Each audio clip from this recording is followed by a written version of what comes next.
Hello friends, welcome to my channel. आज हम specially Duke rider के लिए और मेरे लिए भी, मैं भी जो चाह रहा था आज मुझे मिल गया मेरा KTM ड्यूक 200 के लिए। तो स्पेशली ड्यूक राइडर के लिए आज मैं दो स्पेशल चीज लेके आया हूँ। एक है KTM ड्यूक 200 390 जो भी है उसका विंडशील्ड और लगेज कैरियर, दो KTM राइडर को चाहिए होता है।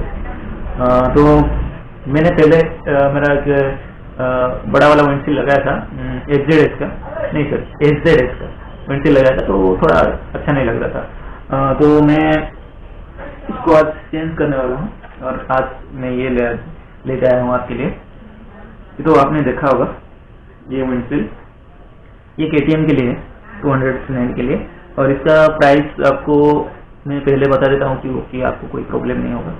इसका प्राइस ऑनलाइन आपको आ जाएगा 2500 के बीच में, और अभी मैं मार्केट से इसको लेके आया हूँ सिर्फ 1600 रुपये में। अगर आप इंटरेस्टेड हैं तो आप भी लाके लगा सकते हैं, और मैं आपको दिखाऊंगा भी इसको इंस्टॉल करके मेरे ड्यूक में कि कैसा लग रहा है। तो ये तो रहा विंडशील्ड, और उसके बाद हम देख लेते हैं लगेज कैरियर, जो कि ड्यूक राइडर्स के लिए बहुत ही जरूरी है क्योंकि वो गाड़ी का बहुत छोटा होता है और लगेज रखने के लिए जगह नहीं होता।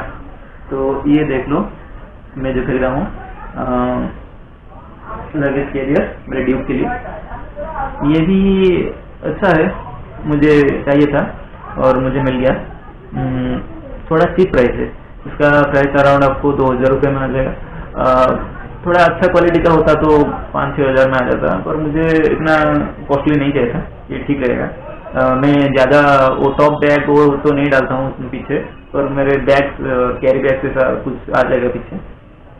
तो इसको और विंडशील्ड को दोनों को इंस्टॉल करके मैं आपको दिखाऊंगा कि बाइक कैसा दिख रहा है और कैसा इंस्टॉल होता है। इंस्टॉल तो आसानी से होता है, सिर्फ विंडशील्ड का आगे का 4 नॉट खोल दो, उसको लगा दो, और पीछे में भी वही सेम चीज। फिर भी मैं आपको दिखा लूंगा थोड़ा कैसे लगाते हैं। तो चलते हैं।